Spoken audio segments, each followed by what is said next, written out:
আসসালামু আলাইকুম everyone, welcome to my channel learning English with me. আজকে আমি সামারি প্যাসেজ রাইটিংয়ের উপর একটি শর্ট ভিডিও নিয়ে এসেছি তোমাদের জন্য।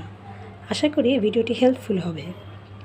ইংলিশ ফার্স্ট পেপারে মডেল কোশ্চেন নাম্বার 5-এ আমাদেরকে একটি সামারি লিখতে বলা হয়। চলো আজকে সেটা নিয়ে আলোচনা করব। কোশ্চেনে এভাবে আসে, write a summary of the above passage in your own words. Summary passage writing মূলত তিনভাবে লেখা যায়। Number 1, the passage is about, এই কথাটি লিখে যেই প্যাসেজটি আসবে সেই প্যাসেজটির নাম লিখতে হবে। অথবা number 2, the passage deals with, কথাটি লিখে প্যাসেজের নামটি উল্লেখ করতে হবে। অথবা number 3, the passage is talking about, কথাটি লিখেও প্যাসেজের নামটি উল্লেখ করতে হবে। মোট কথা এই 3টি লাইন থেকে যে কোনো একটি লাইন চুজ করে তুমি পরীক্ষার খাতায় সামারি লিখতে পারো। আমি একটি এক্সাম্পল দিয়েছি এখানে, চলো এক্সাম্পলে চলে যাওয়া যাক। আমি এখানে মাদার তেরেসাকে নিয়ে একটি প্যাসেজ লিখেছি।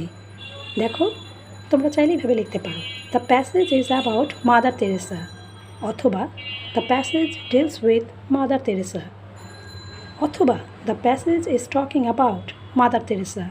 She decided to become a nun at 18 and so she came to India.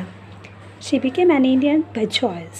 In spite of starting her career as a teacher, her heart cried for the suffering of the poor and downtrodden.